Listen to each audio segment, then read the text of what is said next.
بسم اللہ الرحمن الرحیم۔ السلام علیکم ناظرین، میں آپ کا میزبان محسن رضا حبیبی قادری آپ کا استقبال کرتا ہوں ہمارے چینل فیضان اولیاء پر۔ دوستوں، اس سے پہلے والی ویڈیو میں ہم نے حضرت سید پیر محمود شاہ بخاری رضی اللہ تعالی عنہ کے ہندوستان آنے کا واقعہ بیان کیا کہ کس طرح آپ نبی پاک صلی اللہ تعالی علیہ وسلم کے حکم پر ایک ضعیفہ کی مدد کرنے کے لیے اپنے وطن بخارا سے گجرات تشریف لائے اور پھر اس ظالم راجا کو مخاطب کر کے ایک خط لکھا۔ اب آج کی ویڈیو میں ہم اس سے آگے کا واقعہ بیان کریں گے اور ساتھ ہی یہ بھی بیان کریں گے کہ کس طرح آپ کی شہادت ہوئی اور کیوں آپ کا جسم پاک اور آپ کا سر مبارک الگ الگ جگہ دفن ہے۔ اس سے پہلے والی ویڈیو میں ہم نے جس آستانے کی زیارت کی وہاں آپ کا جسم پاک دفن ہے، اور آج کی ویڈیو میں جس درگاہ شریف کی زیارت کر رہے ہیں یہاں آپ کا سر مبارک دفن ہے۔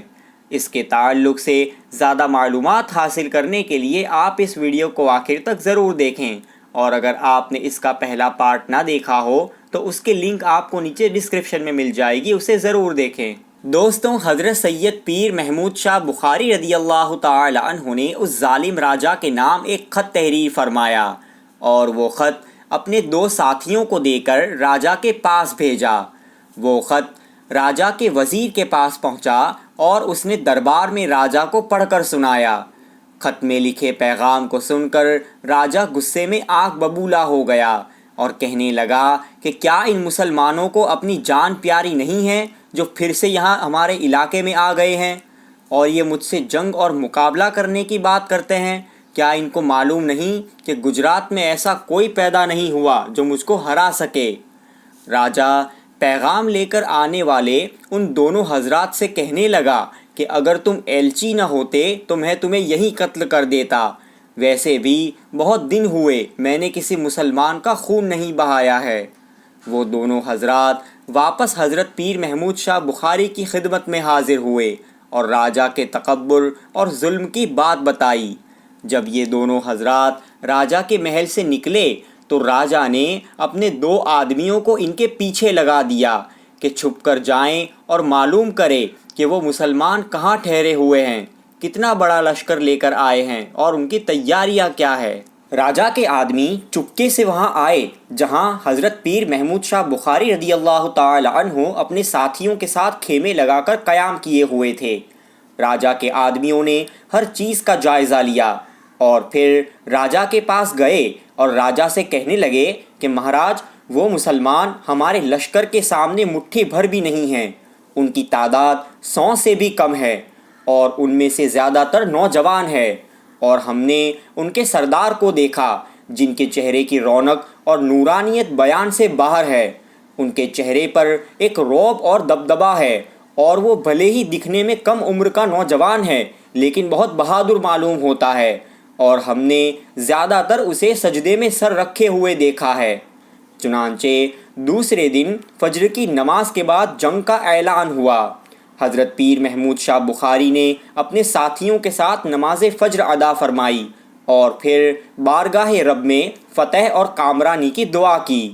نماز سے فارغ ہوئے تو جنگ کا اعلان ہوا اور کفار کی فوج میدان میں آنے لگی۔ سارے کفار ہتھیاروں سے لیس تھے اور ان کا لشکر بہت بڑا تھا، اور یہاں مسلمانوں کی تعداد بہت کم تھی۔ مسلمانوں نے حضرت پیر محمود شاہ بخاری سے جنگ شروع کرنے کی اجازت چاہی۔ حضرت نے فرمایا کہ نہیں، جنگ کی شروعات ہماری طرف سے نہیں ہونی چاہیے۔ جب دونوں فوجیں آمنے سامنے تھی تو راجا نے اپنے لشکریوں سے کہا کہ یہ اتنے تھوڑے مسلمان ہیں جو تمہارے پہلے ہی وار میں ختم ہو جائیں گے، جاؤ آگے بڑھو اور ان کا کام تمام کر دو۔ چنانچہ کفار و مشرکین کی طرف سے پہل ہوئی اور انہوں نے مسلمانوں پر حملہ کیا۔ اب حضرت پیر محمود شاہ نے حکم دیا کہ اب تم بھی ان سے مقابلہ کرو۔ مسلمانوں نے بڑی بہادری اور جانثاری کے ساتھ کفار و مشرکین کا مقابلہ کیا۔ مسلمان تعداد میں بہت کم تھے لیکن انہوں نے کئی سو کفار و مشرکین کو واصل جہنم کیا۔ گویا کہ اس جنگ نے پھر سے میدان کربلا کی یاد تازہ کر دی۔ وہاں سیدنا امام حسین رضی اللہ تعالی عنہ بذات خود موجود تھے، اور یہاں ان کی ہی اولاد پاک اور ان کے نائب حضرت سید محمود شاہ بخاری رضی اللہ تعالی عنہ موجود تھے۔ جنگ کے دوران بہت سے مسلمانوں نے بھی جام شہادت نوش کیا۔ حضرت پیر محمود شاہ بخاری رضی اللہ تعالی عنہ بڑی بہادری سے کفاروں کا مقابلہ کر رہے تھے۔ لڑتے لڑتے آپ راجہ تک پہنچے۔ اب راجہ کے ساتھ مقابلے کی باری تھی۔ آپ نے راجہ سے فرمایا کہ تو نے بہت سے مسلمانوں کا خون بہایا ہے، میں ان کا بدلہ لینے اور تیرے ظلم کو مٹانے کے لیے تجھے ضرور قتل کروں گا، لیکن تجھے ایک اور موقع دیتا ہوں، تو مسلمان ہو جا۔ وہ اللہ ایک ہے، اس کا نہ باپ ہے نہ بیٹا۔ اپنے ہاتھوں سے بنائی ہوئی پتھر کی مورت کی پوجا کرنا چھوڑ دے اور ظلم و ستم سے باز آ جا، میں تجھے معاف کر دوں گا اور تیری جان بخش دوں گا۔ راجہ نے کہا کہ میں ہرگز تمہاری کوئی بات نہیں مانوں گا، اور بھلے ہی میری فوج کے بہت سے سپاہی مارے گئے، لیکن میں ضرور تمہیں قتل کروں گا اور اپنے دیوتاؤں کے سامنے تمہاری بلی چڑھاؤں گا۔ یہ کہہ کر اس نے حضرت سے مقابلہ کرنا شروع کر دیا۔ اس نے حضرت پر پہلا وار کیا، جس سے آپ بچ گئے۔ پھر آپ نے عرب کے شیروں کی طرح جھنجھلا کر جیسے ہی اپنی تلوار کا ایک زوردار وار کیا تو راجہ کا سر تن سے جدا ہو کر دور جا گرا۔ راجہ مارا گیا اور اس کی فوج کے بچے ہوئے سپاہی بھاگ کھڑے ہوئے۔ حضرت پیر محمود شاہ بخاری نے بارگاہ رب میں سجدہ شکر ادا کیا۔ آپ نے اپنے ساتھیوں کے ساتھ شہداء کے مبارک جسموں کو اٹھایا اور ان کی نماز جنازہ پڑھی اور انہیں دفن کیا۔ آپ نے جنگ تو فتح کر لی، لیکن شہداء کرام کو دفن کرنے کے دوران آپ کے چہرے پر مایوسی کے آثار نمایاں تھے۔ کسی کے پوچھنے پر فرمایا کہ میں اپنے وطن سے دل میں شہادت کی تمنا لے کر آیا تھا، لیکن افسوس مجھے شہادت نہ ملی۔ اسی فکر میں آپ اپنے خیمے کے اندر تشریف لے گئے اور بارگاہ رب میں روتے ہوئے دعا کرنے لگے کہ اے پروردگار، میرے دل میں خواہش تھی کہ میں بھی تیرے دین کی سربلندی کی خاطر تیری راہ میں اپنی جان کا نذرانہ پیش کروں، مگر مجھے شہادت کا اعلیٰ مرتبہ حاصل نہ ہو سکا، میں اس سے محروم رہ گیا۔ نماز اور دعا سے فارغ ہو کر آپ خیمے میں آرام کرنے کے لیے لیٹے تو آپ کو اپنے نانا جان سید عالم صلی اللہ تعالی علیہ وسلم کی زیارت میسر آئی۔ سرکار نے فرمایا کہ میرے بیٹے، مایوس اور غمگین نہ ہو، ان قریب تم ہمارے پاس آنے والے ہو اور تمہیں بھی شہادت کا اعلیٰ مرتبہ ملنے والا ہے۔ پھر سرکار نے آپ کو جنت میں آپ کا ٹھکانہ دکھایا۔ جس راجہ سے آپ نے جنگ کی تھی اس کا بھائی بھی جنگ میں شریک تھا، اور وہ میدان جنگ سے ڈر کر اپنے کچھ ساتھیوں کے ساتھ وہاں سے بھاگ گیا تھا۔ جب اسے اپنے بھائی کے مرنے کی خبر ملی تو اس نے طے کر لیا کہ اس کا بدلہ ان مسلمانوں کے سردار سے ضرور لوں گا۔ چنانچہ جب رات کا وقت ہوا تو حضرت پیر محمود شاہ بخاری رضی اللہ تعالی عنہ آرام فرما رہے تھے تو یہ کافر اپنے ساتھیوں کے ساتھ چپکے سے خیمے کے اندر گھس آیا اور حضرت پیر محمود شاہ بخاری رضی اللہ تعالی عنہ پر وار کیا اور آپ کا سر پاک تن سے جدا کر دیا۔ آپ کی شہادت ہوتے ہی خیمے کے اندر نور جگمگانے لگا۔ یہ دیکھ کر وہ کفار وہاں سے بھاگ کھڑے ہوئے، پھر اس کے بعد ان کا کوئی پتہ نہ چلا۔ اور ایک دوسری روایت اس طرح ملتی ہے کہ اسی رات آپ اپنے خیمے کے اندر بارگاہ خداوندی میں سجدہ ریز تھے کہ یہ بدبخت کافر چپکے سے اندر گھس آیا اور آپ پر وار کر کے آپ کا سر پاک تن سے جدا کر دیا۔ سر پاک کے تن سے جدا ہو جانے کے باوجود بھی آپ اٹھے اور تلوار لے کر ان کفار کا مقابلہ کرنے لگے اور بغیر سر کے مقابلہ کرتے ہوئے کچھ دور تک گئے اور ان کافروں کا نام و نشان مٹا دیا۔ پھر آپ کا جسم پاک زمین پر آیا۔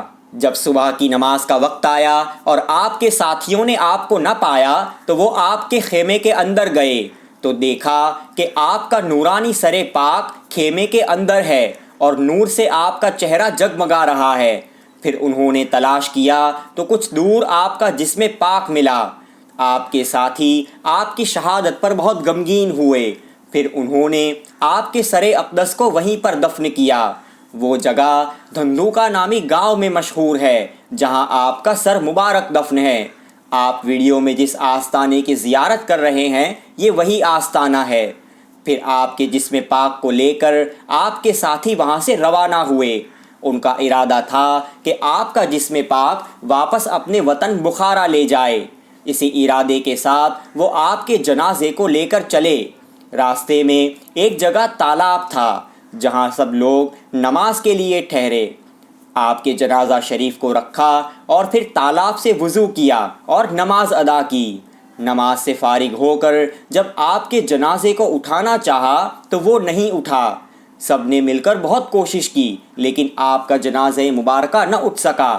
سب لوگ پریشان تھے کہ اتنے میں غیب سے آواز آئی کہ اے غازیوں، اس محبوب بندے کو یہیں پر دفن کر دو، یہیں ان کی آخری آرام گاہ بنے گی اور ہزاروں لوگ ان سے فیض حاصل کریں گے۔ چنانچہ آپ کے ساتھیوں نے آپ کے جسم پاک کو اسی جگہ دفن کر دیا اور باقی سب غازی واپس بخارا لوٹ گئے۔ بخارا جا کر حضرت پیر محمود شاہ بخاری رضی اللہ تعالی عنہ کے والدین کو آپ کی شہادت کی خبر دی۔ جہاں آپ کا جسم پاک دفن کیا گیا وہ جگہ گجرات کا بھڑیاد نامی گاؤں ہے، جس آستانے کی زیارت ہم نے اس سے پہلے والی ویڈیو میں کی تھی۔ حضرت پیر محمود شاہ بخاری رضی اللہ تعالی عنہ کی شہادت رجب المرجب کی 13 تاریخ ہجری 942 کو ہوئی، لیکن آپ کا عرس پاک 11 رجب کو بڑی شان و شوکت سے منایا جاتا ہے۔ آپ کے عرس میں ہزاروں کی تعداد میں لوگ حاضر ہو کر فیضیاب ہوتے ہیں۔ رجب المرجب کے 5ویں چاند کو احمد آباد کے جمال پور علاقے میں جو آپ کا چلہ ہے، وہاں ہزاروں کی تعداد میں لوگ میدنی کی شکل میں جمع ہوتے ہیں اور آپ کے نام کے نشان وغیرہ لے کر پیدل چلتے ہوئے بھڑیاد تک جاتے ہیں۔ پہلے احمد آباد سے دھولکا اور پھر بھڑیاد حاضر ہوتے ہیں۔ احمد آباد کے علاوہ دوسرے بھی کئی علاقوں سے لوگ آپ کے دربار میں پیدل حاضر ہوتے ہیں۔ سرکار دادا بخاری کے آستانے پر کئی زندہ کرامتیں ہوتی ہے۔ پیروں سے معذور لوگ آپ کے آستانے پر حاضر ہونے کی منت مانتے ہیں تو انہیں شفا یابی نصیب ہوتی ہے۔ بے اولاد حاضر ہو کر دعا کرتے ہیں تو ان کی جھولیاں بھر جاتی ہے۔ غرض کے اس دربار عالی وقار سے ہر کوئی اپنی حیثیت سے کئی گنا زیادہ پاتا ہے۔ آپ کے آستانے کی ان گنت کرامتیں ہیں جو بیان سے باہر ہے۔ آپ کا آستانہ فیض و کرم کا بہتا ہوا دریا ہے۔ آپ کا آستانہ شریف گجرات کے بھڑیاد نامی گاؤں میں ہے جہاں آپ کا جسم پاک دفن ہے اور دھندوکا میں آپ کا سر مبارک دفن ہے۔ درگاہ شریف کے ایڈریس کی لنک آپ کو نیچے ڈسکرپشن میں مل جائے گی اور ساتھ ہی اس ویڈیو کے پہلے پارٹ کی لنک بھی وہیں سے مل جائے گی، آپ اسے بھی ضرور دیکھیں۔ دوستوں، آپ کو یہ ویڈیو کیسا لگا ہمیں کمنٹس کر کے ضرور بتائیں، اور اگر آپ نے ابھی تک ہمارے چینل کو سبسکرائب نہ کیا ہو تو سبسکرائب ضرور کر لیں۔ السلام علیکم ورحمۃ اللہ وبرکاتہ۔